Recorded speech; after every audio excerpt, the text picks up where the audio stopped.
Hey, welcome into Indiana. This week in Indiana football, that was the game-winning touchdown from Connor Bazelak and Sean Shivers on that final drive.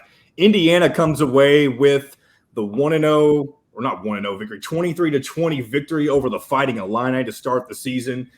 It's a very happy start to an Indiana football season, something that we really didn't get to experience last year. And I'm ready to get things going here in week 2 as Indiana prepares to take on the Idaho Vandals at Memorial Stadium. Joining me, as always, Dustin Schutte from Outsider.com, former Indiana football walk-on turned scholarship superstar wide receiver Mitchell Page, and Mr. Joe TP, Joe the producer, back up from Indiana Sports Beat Radio. Welcome in, as always, guys. I don't know where to start. I mean, there was the emotions. I was in attendance in Memorial Stadium on Friday, and I was very excited to be in Bloomington. It was my first game in person in over 3 years. The last time I had attended a game was Maryland in 2019, which they did win. And then obviously COVID happened. You couldn't go in 2020, 2021. There was a lot of things going on, and it would have been a waste of my time anyway. You saw what happened last year. So it was great to be back in Bloomington, see Indiana get a win to start the season. A win that really up until the last minute and a half didn't seem like was very possible. But I'll go ahead and shut up and let you guys go ahead and share your opening thoughts on this game. Yeah, Dustin, you go first.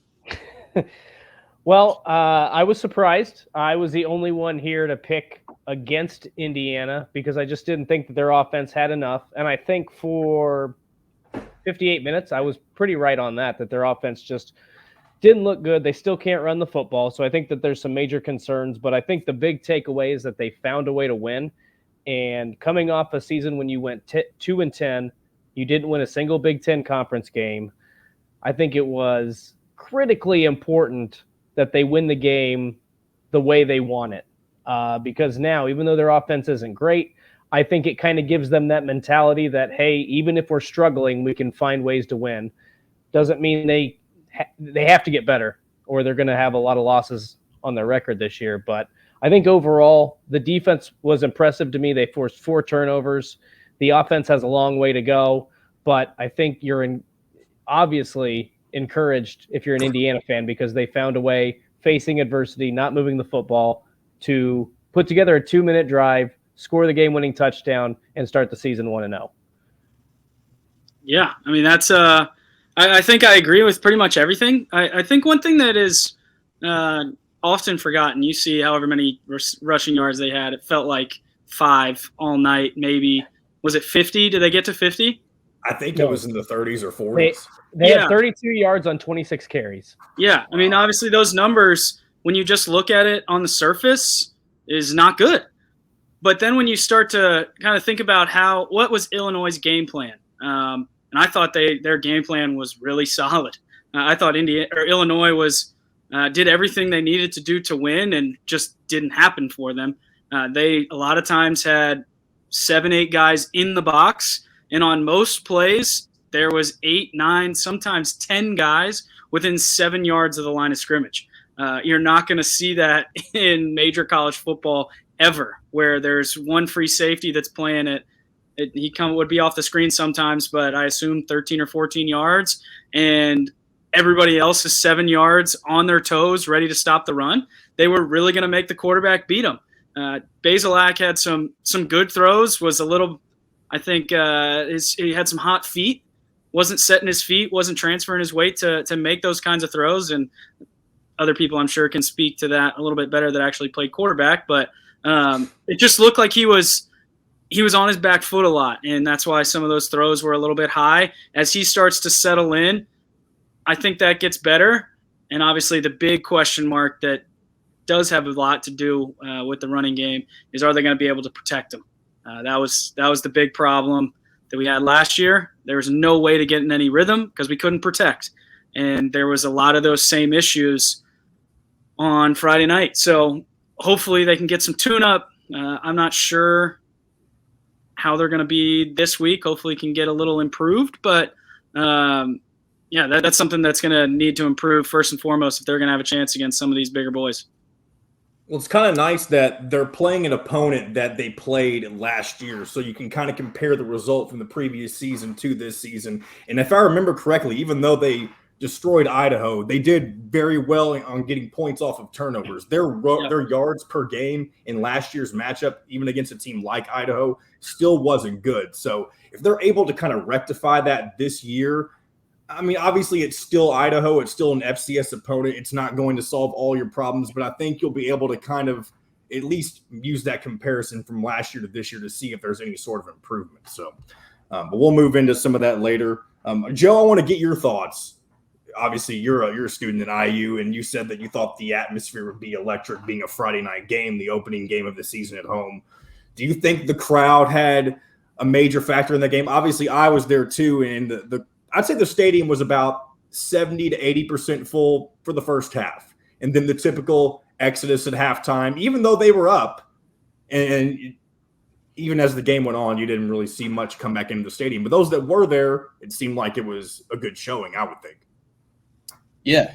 I mean, I filed into the stadium about 20 minutes before kickoff. I was in the tailgate fields beforehand, and it was pretty electric. I mean, a ton of people out there, a lot of fun happening. But you look over at the left side of the stadium from where I was. I don't know. I'm trying to get my bearings here. South or north end zone, wherever the student section files into, like the left side that I was looking at, completely filled to the brim, like people all the way to the back row, which was really encouraging to see. On the other side, maybe not every seat was filled, but still a ton of fans for the first game, and it was obviously pretty loud in there. I mean, people were getting pretty – I was going to talk about this earlier. Y'all were talking about the run game and everything like that. After that first play on offense where Shivers just got popped, I mean, it was one of the biggest hits I've seen our running back ever. Everyone got pretty deflated, but the crowd got back up after that and kind of got back into the game. But, yeah, I think it was definitely a good environment and a good showing for IU fans all around on Friday night. So also go ahead, Dustin. I want to say I was very skeptical after seeing that first play. You can't judge a book by its cover, but when I saw that, I sent it to our text group. I was like, "Oh, well, thank God they were so secretive all year that way," because it looked like a Nick Sheridan typical screen pass. It looked I expected Walt Bell. What Indiana ran offensively, I expected them to run, but it looked like they had given Illinois, okay, here's our first 3 plays that we're going to run. And you are lighting up. Like, I think Sean Shivers thought he was in the SEC for a minute. Like, I don't think there's any question. My man was not on planet Earth. It was not a good way to start the season. I'm sure that's a welcome to Indiana, welcome to the Big Ten for him. But for him to come Indiana back, returned the favor to Chase Brown in the third quarter. Absolutely, and that hit. I think something that is not really talked about is that hit had a big impact on him. He wore down significantly. It felt like Indiana had no chance to stop him, and they were playing good defense. He was just – you couldn't tackle him. It felt like you'd get him in the backfield and he'd get 4, and then maybe a short run, and all of a sudden it turns into 12. And that was going to be a big problem, and that hit kind of changed the trajectory of – his game. I thought he may have 250 yards, and I think he still only almost got 199. Yeah, I was going to say he still almost got 200, but that gave Indiana a chance, and unfortunately it had to be that where it kind of knocked somebody off their equilibrium. But, yeah, that was a big play. I also want to be the first one, because I've said this all on the offseason, that I thought it was the wrong move to be so secretive and not give fans anything. And I thought it would really hurt the attendance after last year that fans aren't going to expect anything, and all they were really doing was hoping. And I think I was so wrong. That stadium looked awesome at the very beginning. Especially this, like Joe said, the student section, it was about 5 or 6 columns full. Unbelievable. And I'm very pleased to admit that I was very wrong. And hopefully after you see that was the fight that Indiana fans are looking for. Even if they had lost that game, if they, something would have happened, some freak thing would have happened after they went and scored, you see some fight, and you can cheer for that. and get behind a team that plays like that. So I think the turnout is going to be even better. Maybe not next week with Idaho in town, but throughout the Big Ten. I think we have a team that will be exciting. I think no matter what, even if Illinois would have hit a Hail Mary, if they would have found a way to lose that game at all, the fans would have been done unless they would have gone and, beat Cincinnati in 3 weeks. Because that's fair. This was, as I said last week, the chance to show fans, hey, we didn't show you, and not that they showed anything spectacular like we said earlier, but if they just show them that they had fight. And that last drive was the epitome of what Indiana fans want to see. Just guts, effort, and just the will to win, because it was completely 110% absent for 80% of the season last year. After the Cincinnati game on, there was almost virtually no fight. Yeah, that's all we were asking for. And I wish we could have won 80-0, but man, that was fun to watch. I was down here in Charleston. I'm pretty sure they may have heard me up in Bloomington. I'm not sure, but it was just so exciting to have something, to have a chance again. It didn't feel like we had that for 8 or 9 straight weeks last year. I want to ask you all one other thing too. Do you think that the nullified touchdown, it wasn't even ruled a touchdown, it was an incomplete pass by Illinois that, when reviewed, many people thought was an Illinois touchdown? Does anyone think that it should have been an Illinois touchdown? It should have. I pleed the fifth. It should have been a touchdown. It 100% was a touchdown catch. And easy. It was a touchdown catch. But what I want to say is that officiating crew for both teams was god awful. So bad. When they towards the end of the game, Illinois should have been penalized. I think 3 guys were running off the field when the ball was snapped. And it wasn't like they were a half step away or like they were on the numbers.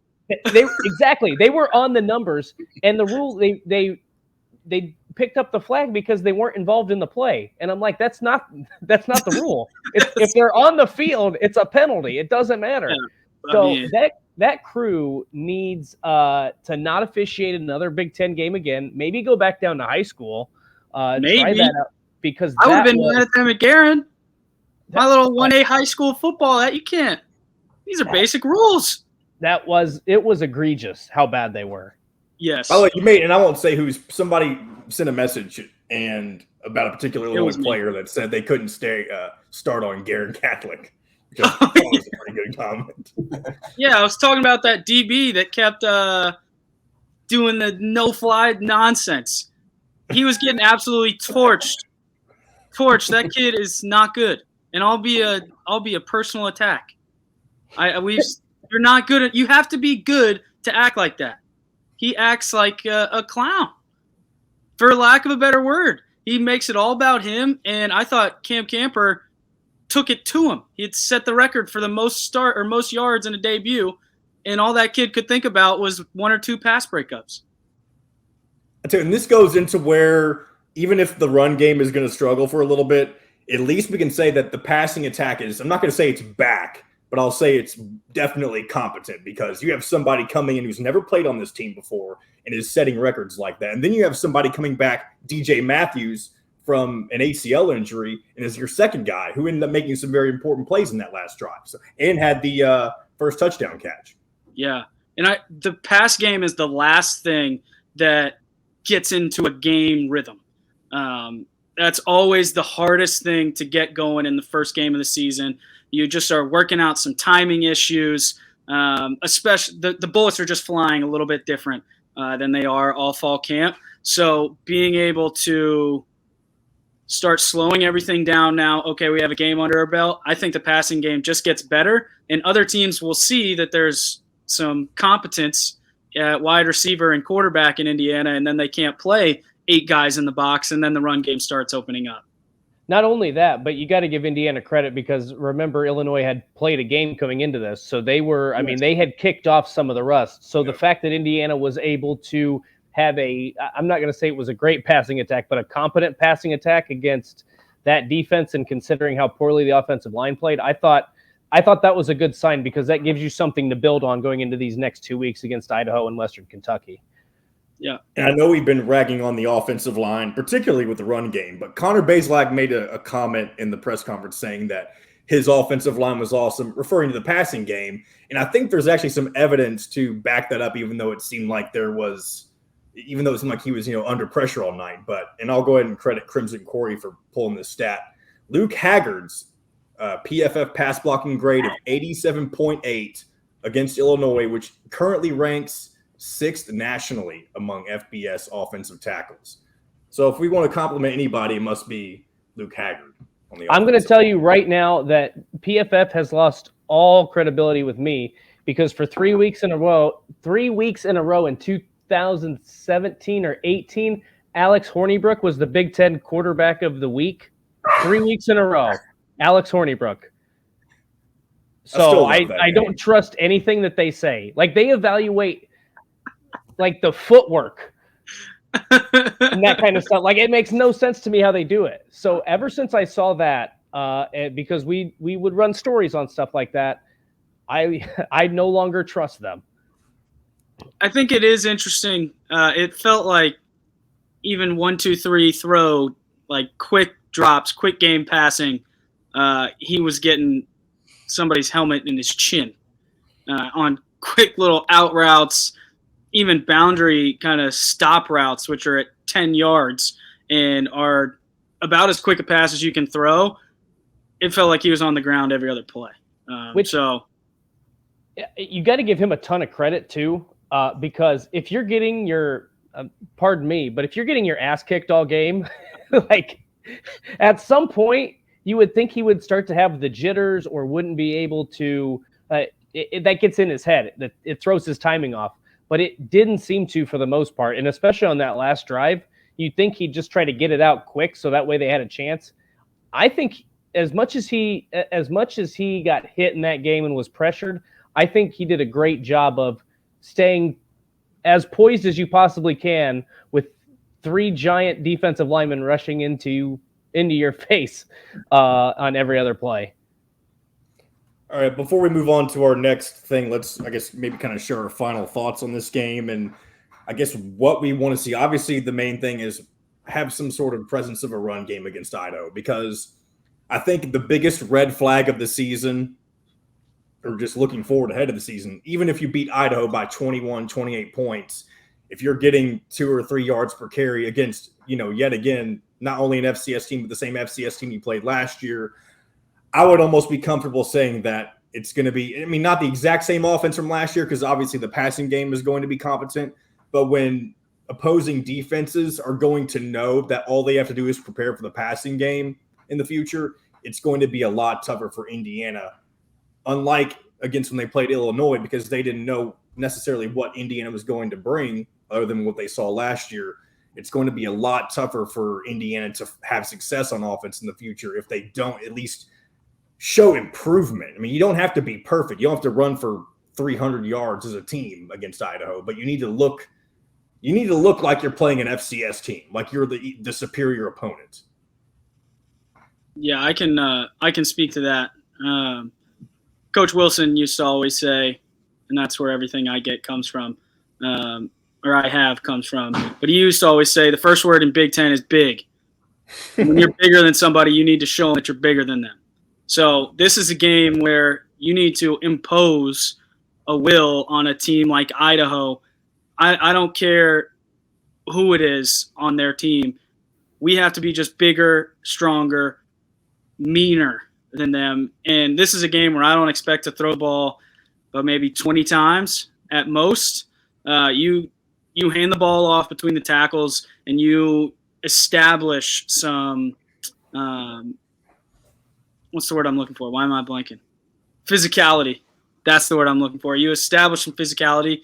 That's going to set you up for the rest of the year, because I don't think they really had a chance to do that this last week with how much pressure they were getting. Dustin, anything else? I guess it's pretty cut and dry what needs to happen. Dominate them. Yeah, you and I think what's going to be interesting to me is to see how much, because you're going to find out this week more so than last week how much Walt Bell is going to use short passes, little dump off passes as an extension of the run game, as opposed to just hand the ball off to Sean Shivers. Yeah, I think that's going to be a big strategy throughout the course of the season. But I think that Indiana, at least through the first quarter, needs to try to run something between the tackles just to get that practice against a team that you should be able to beat pretty handily, and try to give your offensive line some sort of confidence, because otherwise, like, that has to be a threat at some point in the season. I don't know. I guess that's the one thing I'm kind of looking for. Do they run between the tackles, or do they just kind of use these short passes as extensions of the run game, even against teams they should dominate, like Idaho and Western Kentucky? Yeah. Joe, obviously you're on IU's campus. I need to stop mentioning that when I bring you up, but it's almost like you're my on-field reporter. It's like you're my on-field reporter, because I've got. Go ahead and give out my address too. Yeah. Only in a couple weeks when I'm at the game. I'm going to need somewhere to go before the game. So, yeah, then I'll probably text you. You should against, because last year in the Idaho game, Indiana, or at least the students, they tore up one of the bleachers. I think you need to instigate that happening again.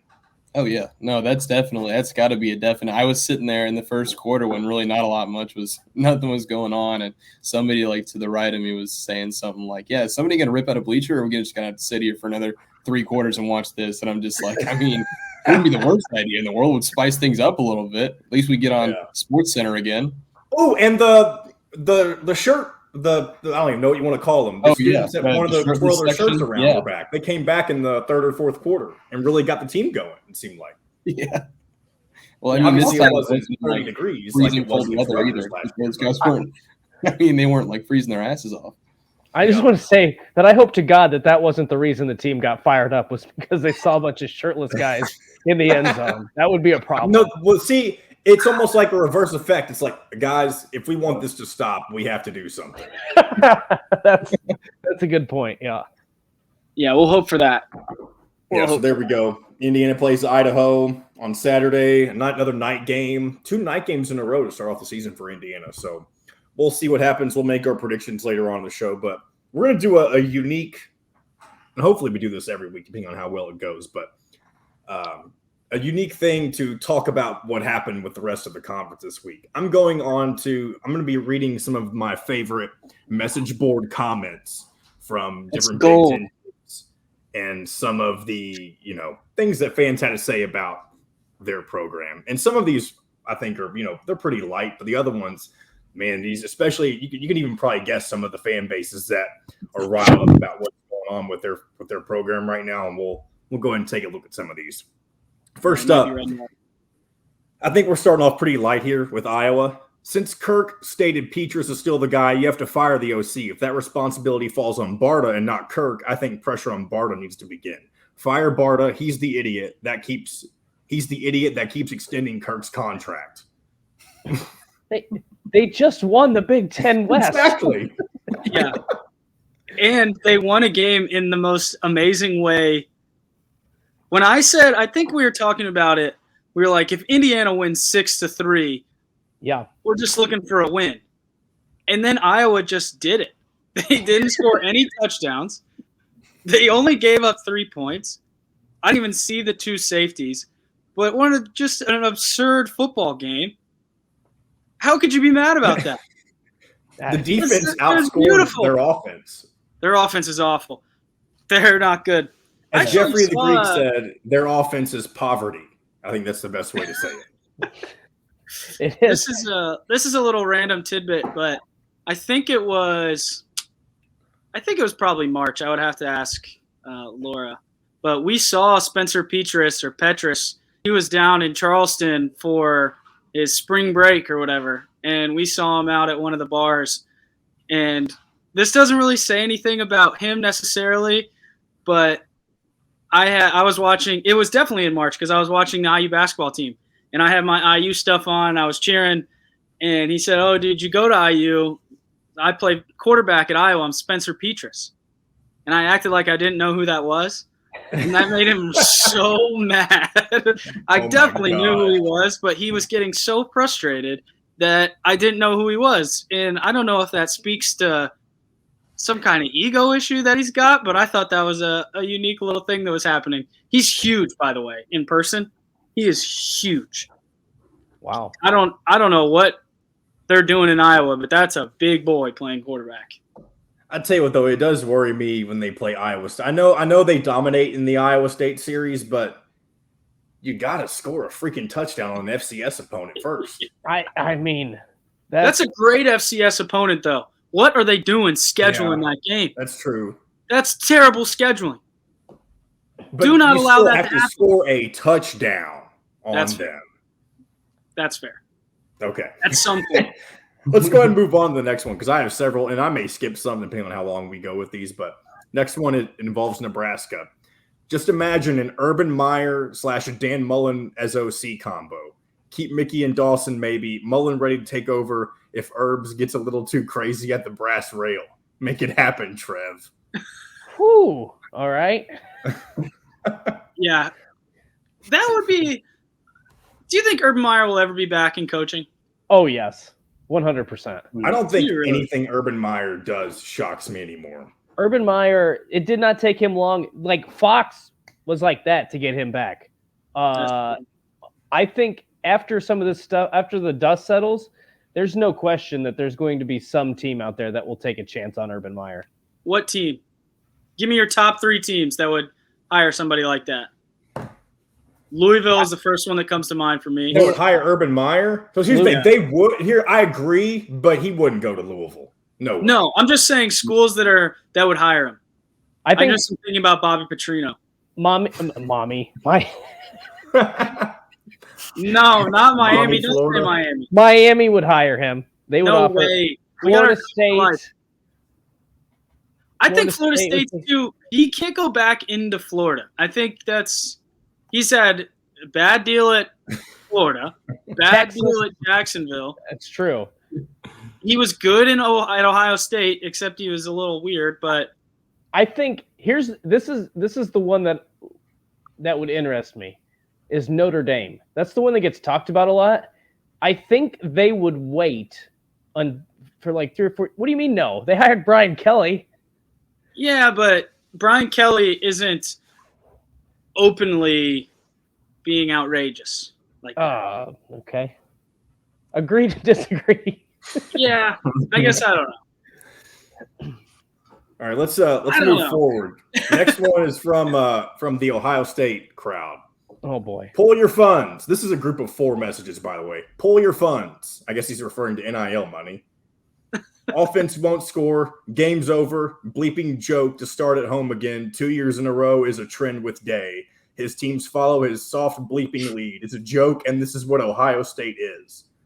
Warm up McCord, please. Stroud doesn't have it tonight. This is laughable. This offense is bleeping horrid. Like Day forgot to put gas in the Ferrari. No identity at all. I think there's truth to that, but there's overreaction to that as well. Okay, so this is what I'm going to respond with to that. First of all, I wish I was the fan of a team that was so good that I could be pissed off after a 21-10 win over the number 5 team in the country. That's number one. Number 2 is this is what I don't understand. I've heard a lot of people say, wow, Notre Dame's a lot better than I thought. And then in the same breath, they say, Ohio State is really struggling. I'm like, well, if Notre Dame is better, then how many points was Ohio State supposed to beat them by? Like, it doesn't add up to me. If you think Ohio State's not good because you weren't impressed with Notre Dame, that's one thing. But if you thought Notre Dame played really well and Ohio State beat them by a score of 21-10, then how is that not an impressive win? I don't get it. I think both things can be true. I think there's at the top of college football, there's such a separation of the richest and the rich. I would call Notre Dame very rich. They had a bunch of talent, and I think their quarterback is the man. I could watch him play every week, and I think they're going to be really good, and I really like that coach. I thought their defense was fantastic. They were way better than I anticipated, and they made Ohio State play their game. They slowed everything down. They weren't going to let Ohio State get 50. You were going to have to come to us, and we were going to give ourselves a chance in the fourth quarter. But on the opposite side of the coin, Ohio State did struggle. And that's because you look at Jackson Smith and Jigba getting hurt in the first play. They lose 2 first-round wide receivers. They I mean, Travion Henderson was okay. The second back was a little bit better, but you're already missing your 3 best receivers from last year. I think they actually lost another kid. So your 4th best receiver from last year. Now you're playing basically with the backups from the team last year, and they're experiencing a little bit of what Indiana experienced. You have to knock some of the rust off in the pass game, and it was amplified because of the magnitude of the game and how good Notre Dame was on defense. But both can be true. I think Ohio State is going to get way better, and I think Notre Dame is going to win a lot of games. Okay, so I see that point. I think the only thing that makes this, it's because Ohio State didn't score 45 points. Right. Do you think if we let's say it's 45-34, do you think it's a completely different conversation? Because Ohio State's defense played really well, I thought. Oh yeah, they're much improved on defense. Yes, and they were forced to play a different kind of game than they're used to. And we're accustomed to seeing, right? Right. That's an interesting question. I think it is a different conversation. You start talking about it's less about Notre Dame and that, right, and more about Ohio State's just the same team they were last year. Bad on quote unquote bad on defense, even though they were still pretty dang good on defense. Right. And so I think the way that it happened reflects way more positively on Notre Dame than it does negatively on Ohio State. I agree. I think there's no gas in the Ferrari. It's still a Ferrari. It just you got to get it turned up, which I believe that they will. Walk to the gas station, but depending on how far you're away from it. Yeah, I would love to have even just like what kind of car does Indiana aspire to have? Like if Ohio State Ferrari, what kind of car are we looking for? Volkswagen. But like, because we want to fit as many people in there as we can, but nobody wants to get in the Volkswagen. That's the problem. But I think you can get supercharged. At least we were on offense. We're like a golf cart that you put turbo on. No, we're not a golf cart. We just beat Illinois. What does that make them? It's a souped up golf cart. Don't you think like a Toyota Camry, like something that's uber reliable would be great? No, because we are not reliable. We are the one that guys were aspiring to be. But you said what they aspire to be. I'm saying if you aspire to be a Toyota Camry, are you reliable enough to get into a bowl game every year? That would be amazing. Who's a Toyota I drive an Camry? 02 Camry, and I've been driving it for, 5 or 6 years now, and I have had virtually zero mechanical problems with it. You definitely strike me as a Camry guy. Now you're going to be headed to the mechanic tomorrow. And gets good gas. Yeah. Watch. I'll not text trying to impress anybody. Hey, I don't know, blew a gasket or something. Yeah. Your first question is, what are the MPGs? No doubt. That's okay. Anyways, speaking of teams, I have to jump all away from the Big Ten just for 1 second because of what we mentioned earlier. Speaking of fan bases that are not happy with what they have, Miami fans are not satisfied with their 70-13 victory. And the last sentence of this message is what stands out.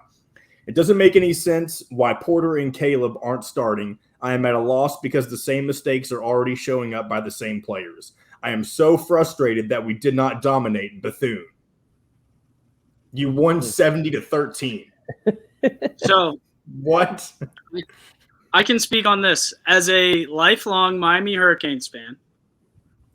I follow a lot of Miami Hurricanes Twitter as well, and it was shocking how many people were mad that we gave up 13 points to Bethune-Cookman. We scored 70 points. They had the ball a lot. I don't understand. I can't think of anything that's comparable. Miami was bad last year they just were not good.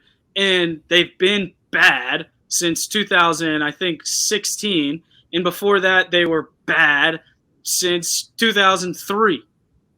So how are you going to get mad? We kicked the crap out of them, and we're looking real. I think they're going to beat Texas A&M.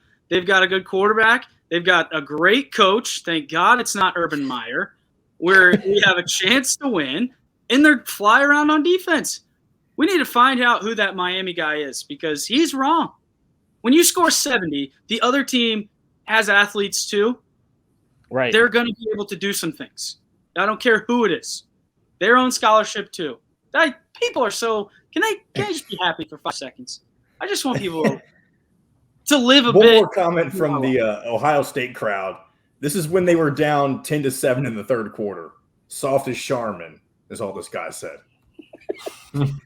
I think that's calling somebody Charmin soft is an instant aggravator. As somebody that's used that line on the pickup basketball court very often, that's a way to turn somebody from not really that mad to really mad. So kind of like that. Heading back to Iowa for a second. I picked a horrible time to go to rehab. Let that one marinate for a second. Bad start. Yeah, okay, well.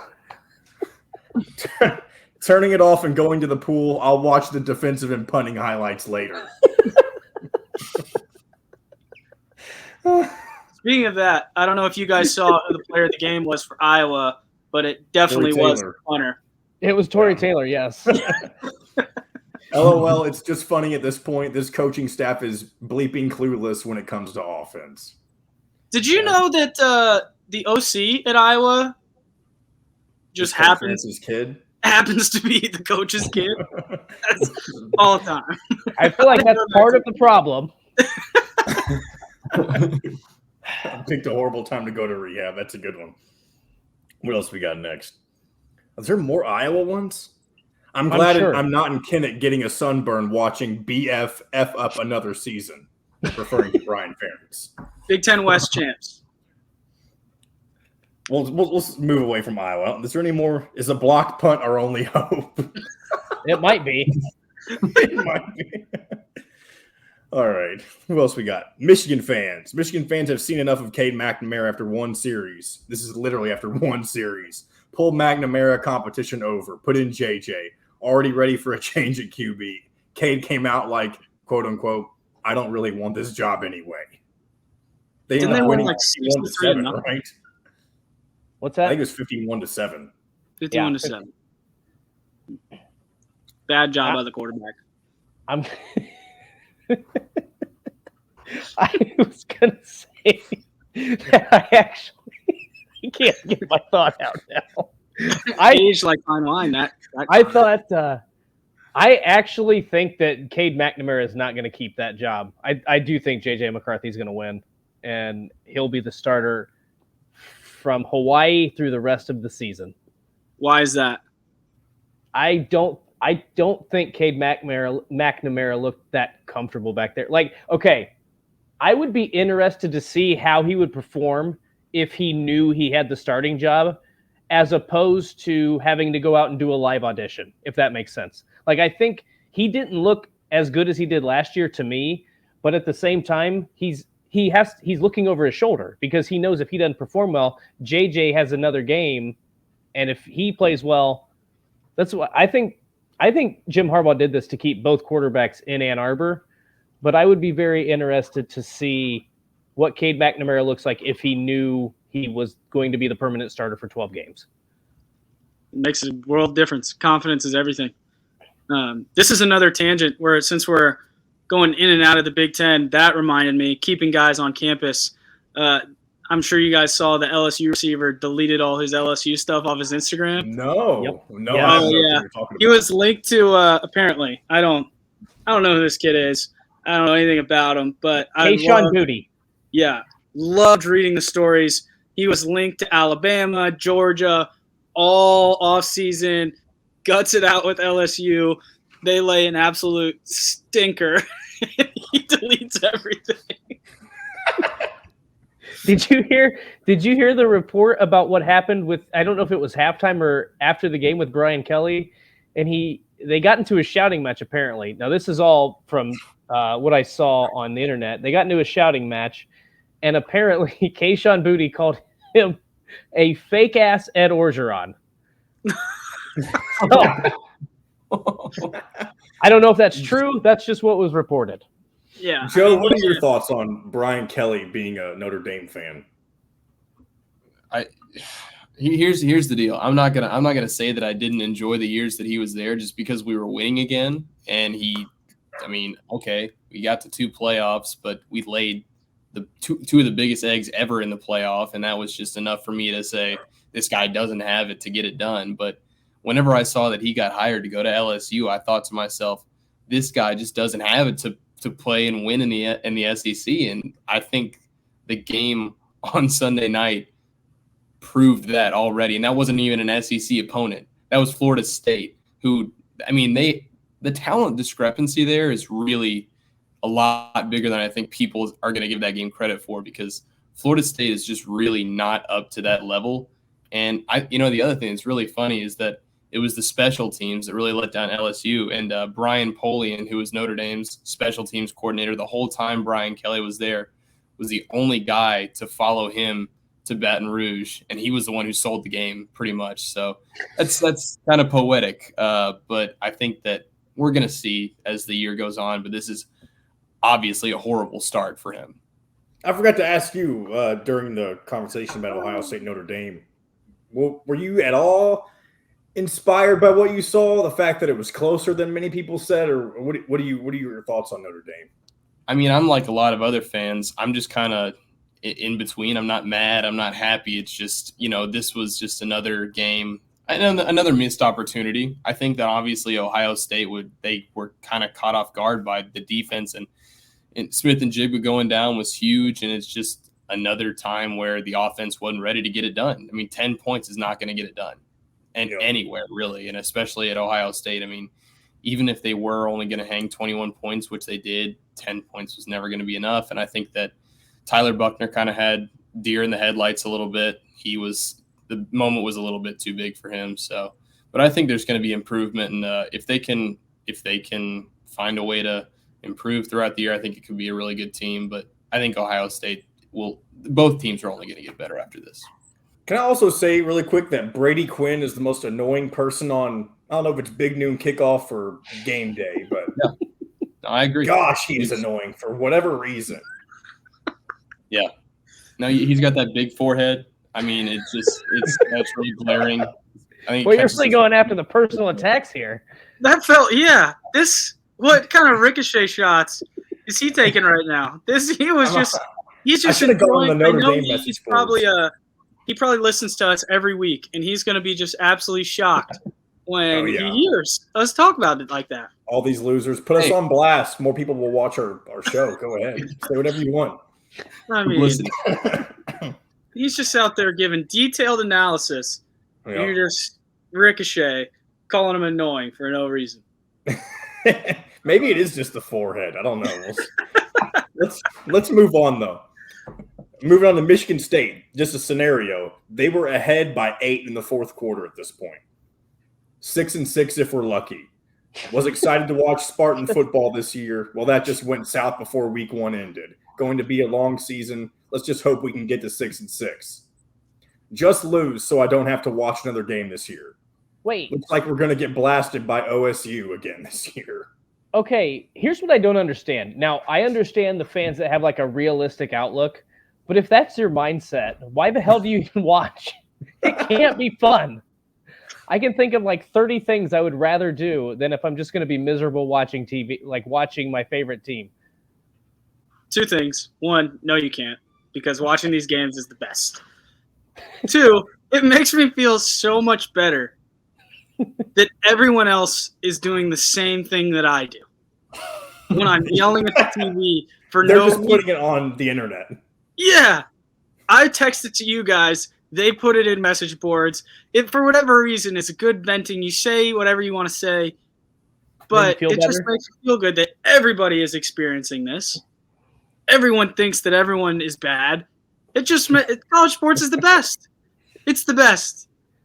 That's my little 2 cents. That's the feel-good moment of the day. That how lucky are we that we're all so dumb that we keep watching this sport. And just FYI, none of these, I've only got 2 more left. None of these happen to be from Indiana this week or from Purdue. But whenever I check back into this little account that I found on Twitter, and they do more than just Big Ten. They do all sorts of stuff. I just took all their Big Ten ones and decided to use those. So shout out to the message board geniuses on Twitter if you want to give them a follow and see all that they have to say about college football's most fine fans. I think this is kind of nice. This helps the show really flow. This is a great idea, John. Yeah, instead of just aimlessly moving, it'll be great because, and this is, again, talking about how we're formatting the show on the air, we can always recap and preview, go into message boards, and then do pick'ems. It's great. I'm a big fan. Because we're talking about the game still, but in a fun way. Yeah, I agree. Through other people's misery. I think we found our format, and we're not only 3 weeks in or 4 weeks in or whatever, we're also an extra season in if you include last year's. So. Right. Yeah, well, I think we just say this. If anybody doesn't like it, too bad. Hey, and for all of you who have watched and or listened, we appreciate it. I think over the first couple weeks, over 120, 130 people watched the show on YouTube, 30 or 40 listened to it on Spotify. So continue to share it with people that you think might be interested, and we very much appreciate it because I know firsthand that Indiana football as a topic for a podcast is not going to reach the masses unless Indiana just starts to become. Hold on. Let me finish. Mitchell's about to change it. Go ahead and throw me for. You don't think our electric personalities are going to send this to the masses? I think we can be up here talking about. I'm talking about the topic. The topic. This is a very niche topic. Fair. Like outside of the state of Indiana and alums that live in Chicago or whatever. You know what's funny? I just say Chicago because there's a large alumni base in Chicago. Huge base. You say outside of Indiana, and yet 3 of us currently are outside the state of Indiana. Yeah, everybody except for Joe TP here. Which I don't know if you knew, but he is on campus. Yeah, I don't know if you knew that. He is on Indiana's campus if you want to go find him, Joe the producer. Addresses will not be given out. Not yet. Yeah. Maybe if Indiana beats Cincinnati, we'll give out Joe's address and I'm throwing hate mail and everything that you want to say bad can be sent to Joe's apartment or wherever he lives. Deal. Keep that in mind. All right, 2 more message board alerts. Next up is Penn State. This is when they were down 3-0 in the first quarter. Does Franklin make it past Auburn? What's Franklin's buyout? In all honesty, how don't you fire the offensive line coach? What improvement? Going to be a long season, and Manny Diaz sucks. I love those. Just matter of fact, no exclamation point. Just he sucks. Yeah. This is beauty and simplicity. It really is. And these are all funny because it's a game that they won. Winning after. Yeah, exactly. That's the best part about. I think almost all of these are from the winning team. Yeah. Because I don't think any of these are from the losing team. No. Except for the very last one I'm going to read. Okay. All right. So who's this? This is the one I've been teasing this to them. This is the one that gave me the idea to do this as part of the segment. This is from Boston College, who obviously they're not a Big Ten team, but they played a Big Ten team. They played Rutgers. And this is kind of a long one, and I kind of saved it last for multiple reasons, but let's see if we can get through this. All right. Holy bleep. We need an intervention for our younger BC diehards. Gents, we are playing Rutgers week 1. I'm embarrassed some of you are stressed about this game. They are Rutgers. This is like playing Temple. Shiano is a joke. Our Massachusetts football players are better than Jersey talent. Not close. This game might be close for 3 quarters. Trust me. I got to catch my breath or I'm going to start laughing in the middle of saying this. So far, it's not Trust me. Shiano is going to do everything to keep it close and kill clock. He knows his players suck. We are all right, got to keep it together. We are the superior school in every facet of life. I can say from insider info, Hafley picks and chooses kids out of Jersey. Hafley loves Jersey, but knows BC degree is national brand. Jeff Hafley gets every player he wants from Jersey. He is batting 100% on Jersey for now. Hafley focuses on a few kids from Jersey, and he gets them. Man, he really loves talking about the state of New Jersey. Let's just go ahead and throw that out there. Rutgers is a warm-up scrimmage. I'm embarrassed we play them. It's like scheduling Maine. 2 humiliated programs. BC will win. Very little stress. Enjoy it. There's a couple. Well, let's just stop right there. There's other aspects to this, but that was the first one. He's so mad right now. Yeah. This was before the game, obviously. He's so mad still today. I just picture him sitting at his desk at work just stewing. Mad. Just, can't even beat Rutgers. And who's Boston College play this week? Because what I think is pretty amazing about the Rutgers win is their starting quarterback didn't even play. That's true. Well, last year they had Cody Simon and Gavin Wims that both played, didn't they? Like it was. I mean, superior in every way, except on the scoreboard. Here's the same guy with 3 more messages. I don't know if this is after the fact. I got to call for a quick. Let me cover myself. Just live on YouTube just saw me hack into the atmosphere. We're almost there. Here we go. Same guy. I'm not going to give this. I don't know. I can give his username, right? It's not his real name. Should I not give his username? Not his real name. No, okay, we won't do it. These are much shorter, but there's 3 different ones.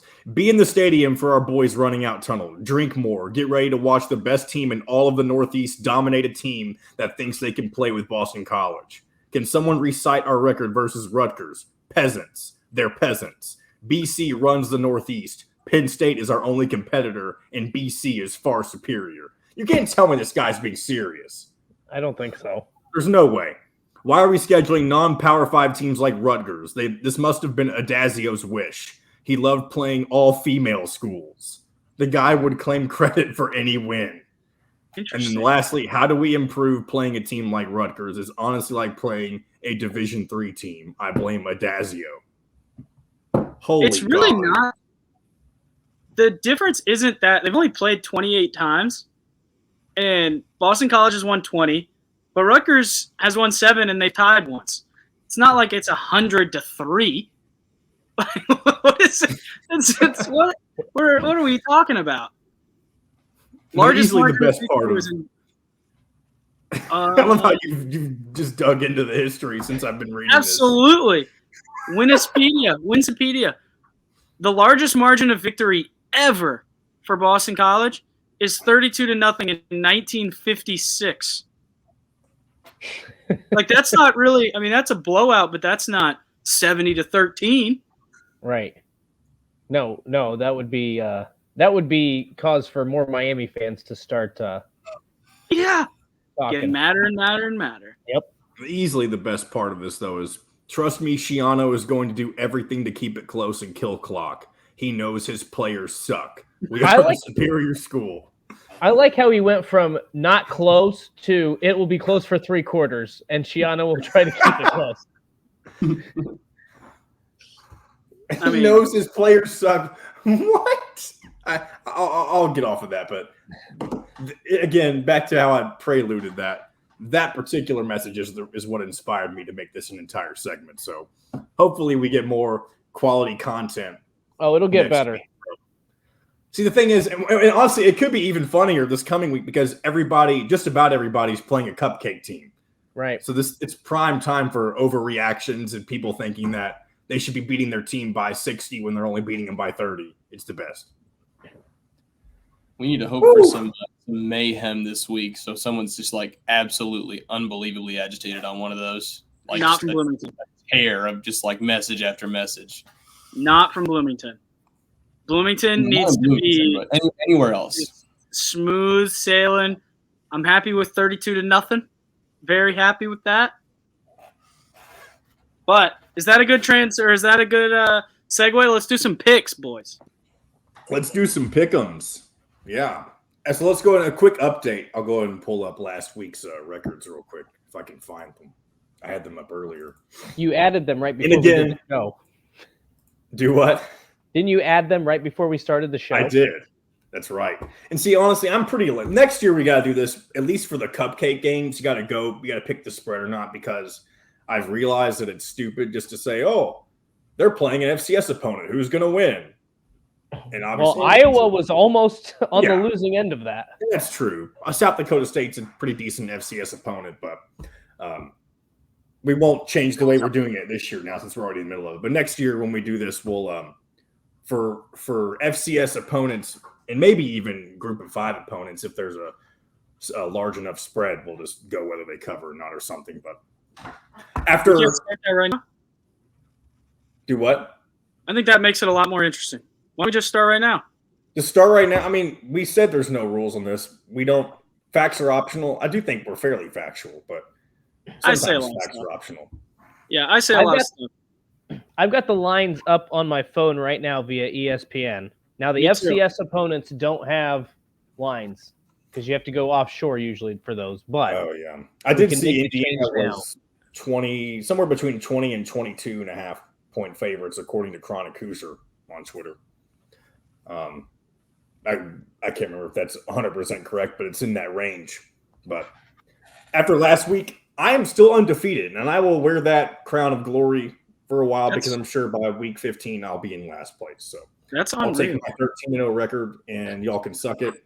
Dustin is 10-3, Mitchell is 11-2, and Joe, being a week behind, and technically only 2 games behind because it was week 0, he's 10-1. wow, I'm in last place. I know. Sometimes, it'll be a lot more difficult once we get into the Big Ten season, obviously. But I'm having trouble now, apparently. and I'll go ahead and Mitchell had the prediction of the week last week. The only game that we gave scores for, at least on this podcast, was the Indiana-Illinois game. Mitchell picked Indiana to win 24-20. They all obviously won 23-20. So very, very close to being right on the nail. That feels like it should be a half point, but I'm not going to argue that. And Dustin, one thing too, we obviously didn't think of anything. You said that because you're the only one to not pick Indiana, that you should have a punishment or something. Yeah, since they won, and I was the only one that didn't pick them, but something to it's too think late about now. if that ever happens again. Yeah, I don't even know what are some ideas. Want to throw them out there? Obviously, he's not going to do anything now, but what could we have done to punish Dustin? I have no idea. I have some ideas. I'm assuming you can't be sure. That seemed like a horror film type of thing. But I have some ideas. Turn the cameras off. Yeah, the presentation was presented well then. That's what I was going for. All right, well, Mr. Joe TP. Should I start? Should we make it official? Are we calling him Joe TP since I'm JTP? I kind of like the way it rolls off the tongue. Joe TP. Instead of Joe Lincoln or Joe the producer. I don't know. Again, We'll talk about it. make Kinda, your it's decisions Whatever on you the air want. so I we don't. can I don't go. really. I'm just the I like- producer, man. Like, Do you have some call me other whatever nicknames? you want. He's I refer to him as the law firm.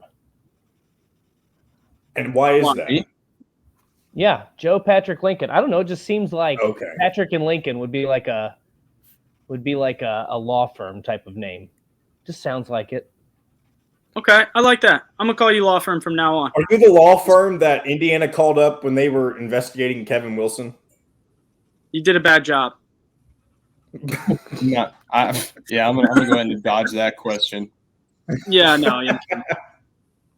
I'm kidding. All right. Well- Before I say something stupid, let's move on to pick'ems.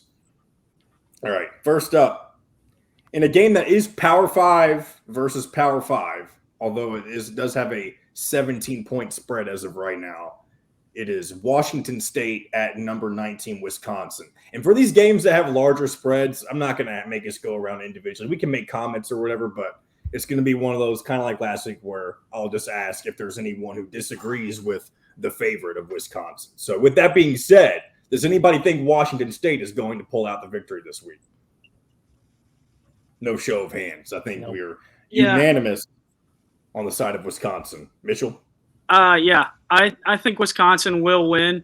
But interesting, Washington State, Idaho Played took Idaho. them. Yeah, they took them right to the wire. So maybe that's either What does that say? It either says that Washington State is bad, or I don't want to say bad, not very good, or Idaho is better than before. It's one of the two. Exactly. So who knows? Exactly. It'll be interesting to find out because Washington State's usually pretty fun. So we'll I just see. remember the Mike Leach days. That's all I can think of. Best. Think of Washington State. Me too. Is that when he made the comment about the fat little girlfriends, or was that that was Texas Tech? That was Texas Tech. Mm-hmm. Guy's a legend. I also like his rant about marriage. I think that was while he was at Washington State. He's got so many. Yeah. Anyway, moving on. Arkansas State at number 3, Ohio State, 43.5. I guess we can take we're going to do the cover on this one, Mitchell. Yeah, I take the Bucks to cover. Yeah, I know absolutely nothing about Arkansas State, so why not? 49-3 or something. Yep. Yeah. I think you get the wheels turning. Moving forward, we've got a couple more not as interesting games before we get into something a little more enticing. Ohio at Penn State. Penn State's 24.5 favorites at the moment. And I guess I should say the point total as well, 54. The point total for Arkansas State, Ohio State was at 68.5. Yeah. I think Penn State wins, but Ohio covers. That'd be my guess. I don't think Penn State's very explosive. The MAC is always super weird, and sorry, Dustin, I'll let you comment in a second. But I feel like every year in the MAC, you never know that they'll be like, oh, this team's the favorite, but then somebody else will end up being the dominant team. Like there's been years Ohio's been good, Buffalo's been good, Northern Illinois has been good. And those teams that end up doing well are genuinely super good. Some of them, like Northern Illinois, end up in BCS bowl games. Like I think they played in the Orange Bowl. Buffalo was in the top 25. I don't remember what kind of bowl game they played in, but they were really good as well. So you never know who's going to come out of the MAC. I think Western Michigan's really good. I think they'll probably win it. But I actually agree with Mitchell. I think Penn State wins, but Ohio covers. I don't think their run game has improved that much. Yeah. Maybe we'll see more fun comments from Penn State's message boards. Maybe James Franklin will be out by Auburn, as that one commenter said. Yeah, he just signed a 10-year extension. They're not firing him. No. Yeah, I'll stay on that bandwagon. Ohio covers, Penn State wins. Moving on, Western Illinois. Joe's got to make a comment. Sorry, see, I'm being the horrible host again. I'm going to actually disagree. I'm going to say that Penn State wins and covers because I said it last week, and I'm going to stick to this. They're an early season team. They're going to cool off later on, but I think after a win that they had last week, they're going back home. I think they're just going to roll. I mean, I think that obviously Ohio is going to be comparable, but I don't know. I don't think 24 points is all that much. So we'll see, but I'm going to go ahead and pick them to cover. All right. Next up, Western Illinois at Minnesota. There's not a non-offshore spread on this right now. So, and I have absolutely no reason to pick Western Illinois. So I'm picking Minnesota. Same. I'm sure everybody agrees here. Let's go ahead and get to an interesting matchup seems like they've been playing this series for years now. It's Duke and Northwestern. This year's iteration played at Ryan Field. Northwestern currently 9.5-point favorites with a total point, whatever you call it. I'm the best at betting. I hope everyone should listen to me for betting advice. I know exactly. Over under. The over under is 58.5. Why wouldn't it just say that? Why is it just Hold on. The over-under for Duke Northwestern is 58.5. That's what total means, right? I was hammer the under. I don't know. I mean, that is so obvious that I feel like you have to hammer the over because I don't think Northwestern and Duke could score 58 points if you gave them 100 tries. That's what I'm saying. I think it's so obvious that you're against it. Northwestern put up 31. I think Duke shut out Temple 38 or something, 35-38-0, something like that. 30-0. It's not crazy to think that it could happen. So if you combine those two scores, because they're both 1-0. They both only played one game. You have over 60 points. Yeah, but granted, it's not against each other, obviously. Northwestern was playing Nebraska, who I'm picking against. A little foreshadowing for you. I'm picking against in every game this year. So I don't believe in really anything that they're doing. I predict this is a game that's got 17-13 written all over it. Yes, I agree. I don't know. So are you going with Duke or Northwestern? Mitchell, who are you taking? I'm riding with the old Indiana offensive coordinator, Duke OC Kevin Johns. Go Dukies. I am not. Was he the coordinator when Indiana played Duke? Yes. That sucks. Think about that. But He was only the OC by title. Kevin Wilson called all the plays.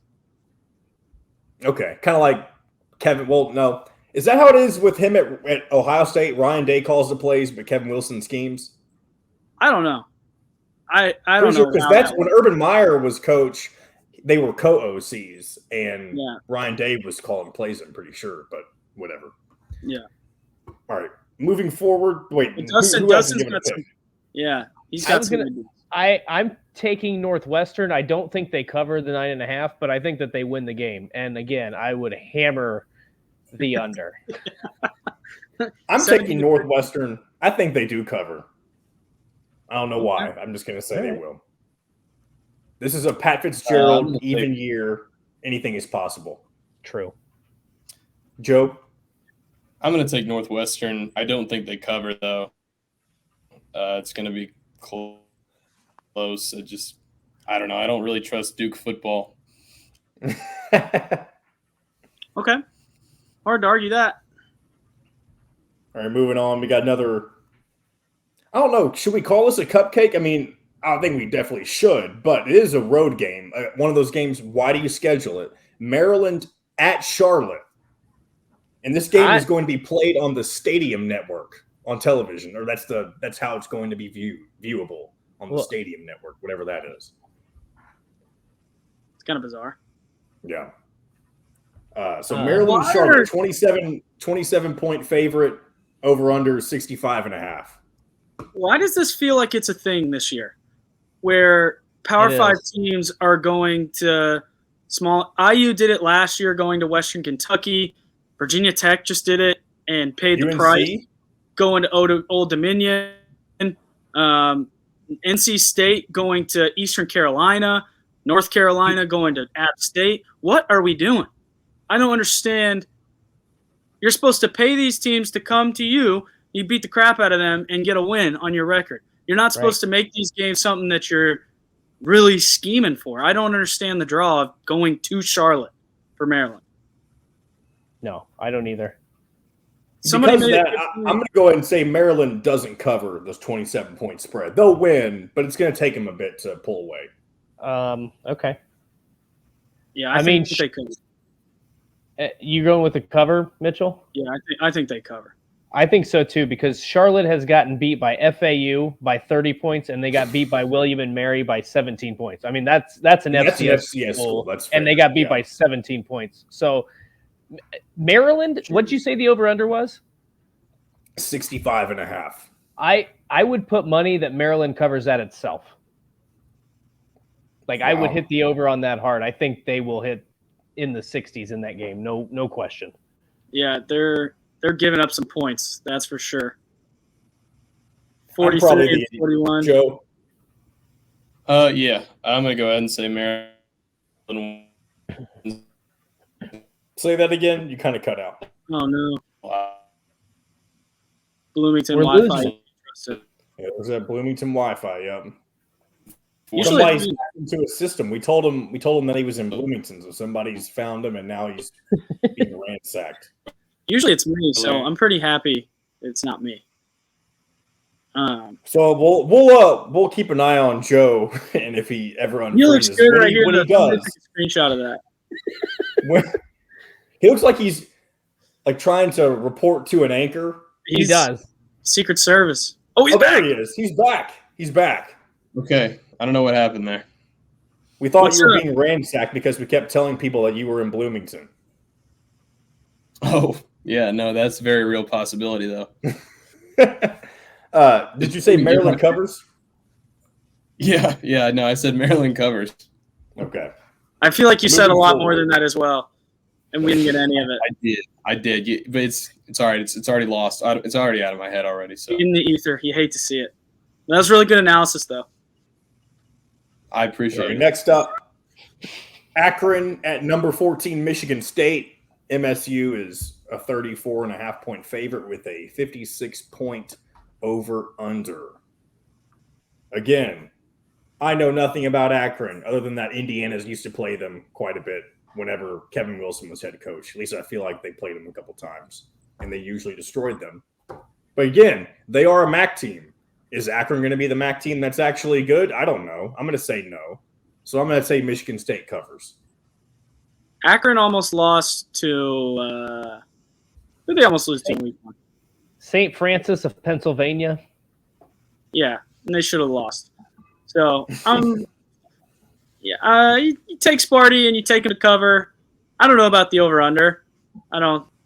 Michigan State never seems like they beat somebody 60-0 or even score 50 points. It's generally a 35-7 kind of game. But, I think Michigan State, they're 34-point favorites. I bet they cover, but just barely. 38-3 maybe. Yep, I'm going to go the same. I'm going to go Michigan State and a cover. Joseph? I'm going to go Michigan State. I'm going to say they don't cover. I don't know. I just don't think they have the same firepower they had last year, and even though it is a pretty rough opponent, I need to see more from them before I say that. I'm going to skip the Cy-Hawk. That'll be our final one, our game of the week. Since if Indiana is ever in a game that it's supposed to be competitive, that will automatically be the game of the week, but not against Idaho and not against WKU, more than likely. But we'll see what happens when we get to Cincinnati. But we'll skip the Cy-Hawk for now, come back to that at the end. Indiana State at Purdue. Again, not a spread on that right now. Indiana State is 1-0. I don't know who they beat. I guess I could take a look at that. Mitchell, do you have that in front of you? You've kind of been looking at scores. I sure do. They beat UNA. Is this Northern Arizona? North Alabama. North Alabama. Another FCS school. Pretty good. They only beat them 17-14. Okay. They had 2 players die in a car crash or something, right? 2 weeks ago. That's right. I remember hearing about the one. I didn't know there was 2. Yep. That's all. So I think there's some motivation for the Sycamores. I don't think they're going to beat Purdue, but yeah, God, that's a terrible story. I wish there was a spread. Obviously, there's not right now unless you look somewhere else, as I mentioned earlier. But if there were a spread, I would say, I don't know. I think Purdue will definitely take care of business. Like I said, I have no idea to say whether they would cover or not, but I think there will be some fight because of what we mentioned earlier, but that can only take you so far when you're out talented in basically every facet of the game. So yeah, if there was a way to cover, Purdue would probably do it. Yep. Yeah, I agree. I think it's going to be like a 42-10 game or something. Like it's not going to be Anytime close. I think of Indiana State, I can't not think of the 70-35 game Indiana had. Did you play in that, Mitchell? I was on the bench swinging my towel, but yeah, we didn't play any defense. We were Swiss cheese. That was so we were talking earlier about Miami 70-13. I don't think there's a reason to be upset about that, but when you give up 35 and you score 70, well, it wasn't different. It wasn't 70 until very late. Like that was a game for 3.5 quarters, and I think we might have scored 2 or 3 touchdowns very late on maybe a pick six or a fumble recovery or something as they were trying to kind of spread it out and score some points. That was a much closer game than I think it was 73-35. We didn't play any defense for that entire year. It's tough to watch. Moving forward, we got another close one that's supposed to be at least. Virginia traveling to Illinois, Indiana's most recent or only opponent. Illinois favored by 4.5 with a 57 over/under. It took me a while to make a decision on this game. I'll let you guys, and I have made one, but you guys can go ahead and go first. Take it away, Dustin. This is tough. I think I'm going to go Illinois. I'm not going to take them to cover. So I think it's going to be a close game. I think the fact that Illinois gets this game at home makes the difference. I think they're probably pretty equal teams. Has anybody seen any reports on the running back for Illinois? Is he Josh McCray, the guy who didn't play against Indiana? Yeah. I haven't seen anything, but Okay. I'm not checking the Illinois Yeah, no. reports. I think if he plays, Illinois covers. If he doesn't, I think Virginia wins a close one. Ooh, mark that down, Joseph. I'm going to go ahead and take Illinois to win I think Illinois wins on like a last-second field goal. I think they find themselves on the other end of the stick that they didn't find themselves on when they played Indiana this past week. Joe? Yeah. Yeah. I'm going to actually go with Virginia. I really, really, really like Brennan Armstrong. I think that he was unbelievable last year, and I think that I think he can do the same. I don't think his receiving core is exactly where it needs to be still this year for him to do that again, but I really like his ability. And although Illinois' defense is pretty good, I think they could give up some pretty good chunk plays from him, and I just see Virginia going in there and winning that game. I don't think we give enough credit to Joe for knowing as much as he does about college football. Like, we talk about all these random teams. Yeah, and you could have given me 1,000 guesses to get Brandon Armstrong, and I would not have come close. Not even close. And I think that's the quarterback, yeah? Yeah. Yeah. It's the most that's the guy you should know if you know anyone on the team. And it's still we don't get enough credit. He's our guy. He's our analytics guy. He's our knowledge guy. He's going to keep us. He's going to be the one. He's like when you're watching Pardon the Interruption and they go over the things that you got wrong. That's what Joe's going to be. There you go. 100%. I'm going to need that big time. So just mark them down. We'll go after the show's over. Just remind, okay, you're bad at that. So I just want to make sure we said that you're you know a lot about the game. I appreciate it. All right, moving forward, let's try to get through these. Again, we're running long. Hopefully you guys like the long podcasts. Maybe some of you don't. I don't know. Hopefully we're entertaining enough for you to listen to most of the show. But let's go ahead and keep there's moving nobody forward. still here. Do what? There's nobody still here right now. They've been gone. Here's what probably happens. People will stay for the recap and the funny message board comments, and then they're going to skip ahead to when we pick the Indiana game, and that's probably all they listen to. Yeah, there's 0 people listening right now. Moving forward, Wagner at Rutgers. Anybody opposed against – who's picking Wagner? Not me. Go. Nope. Go Scarlet Knights. What's the thing that Rutgers says? It's their – Chop. Chop. I guess it's just something stupid. Chop. All right. Oh Georgia Southern at Nebraska. Mitchell already said he's picking Georgia Southern. So I guess is he sticking with that? I'm picking Nebraska, but at a 23.5 point spread, I'm not picking them to cover. I just want it to be known. I'm pulling it up here real quick. Georgia Southern beat Morgan State. I don't know who that is, but 59-7 in week 1. It's going to be a game. I don't know. I think the real question is, does Scott Frost get fired after the game if they lose? Not for $15 million or whatever it is. That they have it so specifically set up for the buyout to go down after the Indiana game that you almost just have to deal with it until after the Indiana game. Yeah. Something we're going to talk about. I mean, I think they're going to lose. This has nothing to do with Nebraska. Sealed before the Indiana game, but that's if he's done enough to show them that he's not good enough to be their coach by then. I think it's 100% happening after.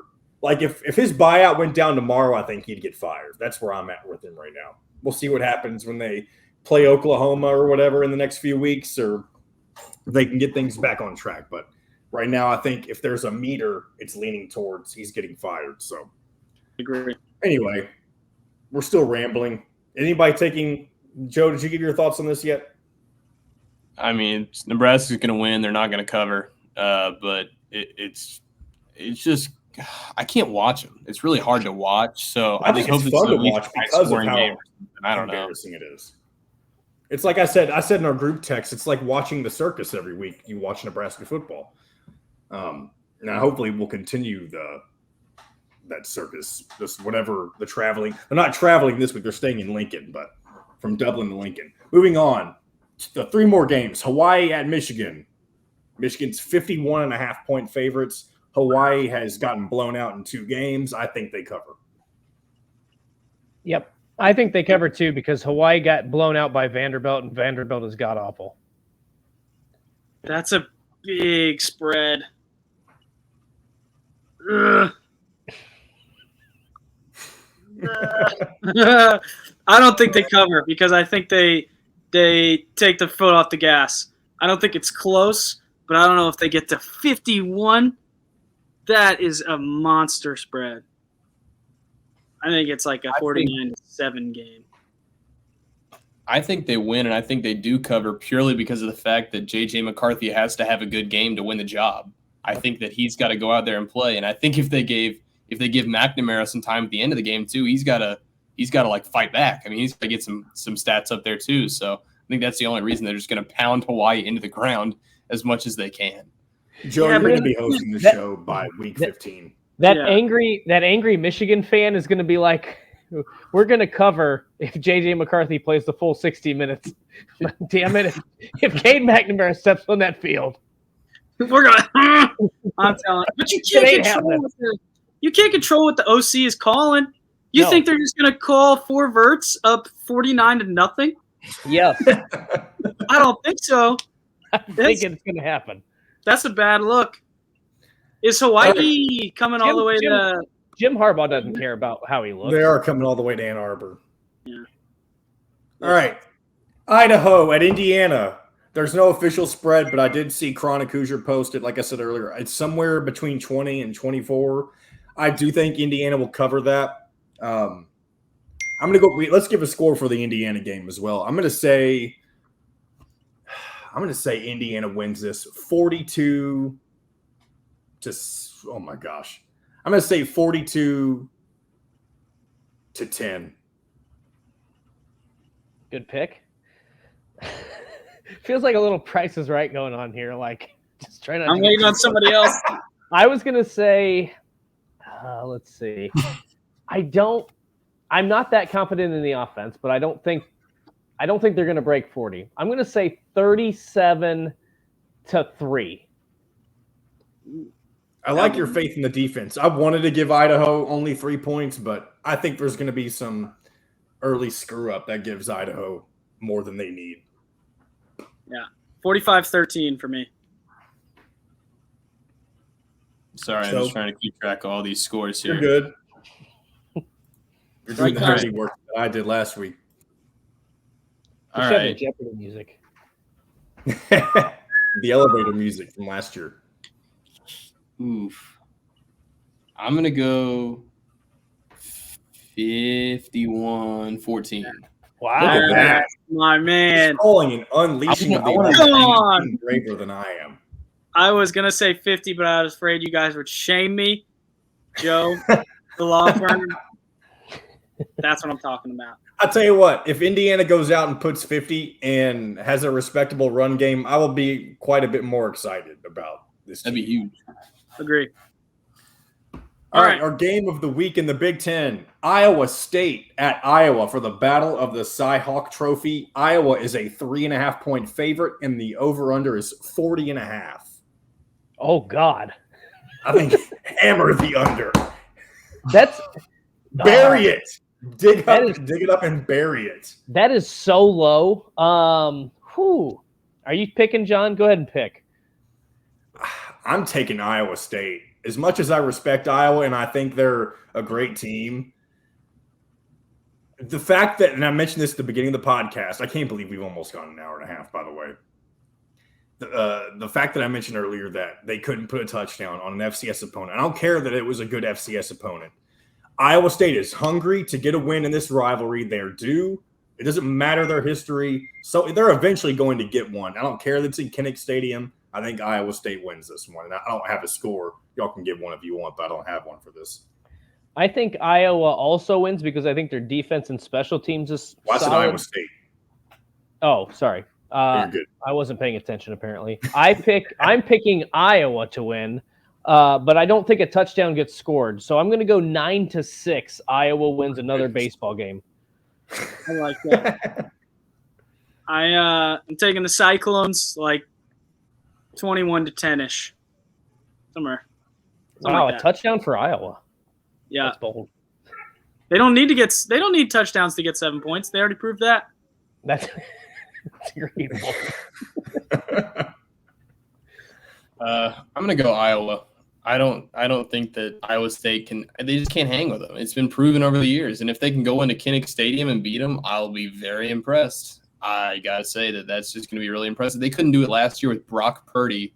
I don't think they can do it this year. So I think there was too much hype last year with College Game Day being there and kind of being overly a lot like Indiana, but in a different way. Just thought they were too good, and they really weren't. But who knows? I don't think the same kind of pressure's on them this year. All right. Well, we are approaching the 90-minute mark. This is definitely, we've gotten longer every week, but hopefully you guys have stuck with us. We will try to, we have our format now. We're going to try to streamline this, be a little more efficient with our time, especially if those of you, and feel free, if you listen on YouTube or Spotify, leave a comment. If you think this is the perfect length or whatever, or you enjoy it, let us know. Let us know what you don't like about it. I'm open to anything that you all want to tell us. So again, thanks for listening, guys, and we'll see you next time. Oh, and while we got this music going, I'll go ahead and say listen to Indiana Sports Beat Radio on YouTube and on WREF WBRO Monday through Friday with Jim Coyle. Dustin Shooty's on with us as well. So again, thanks for listening to This Week in Indiana Football. He's going to love that.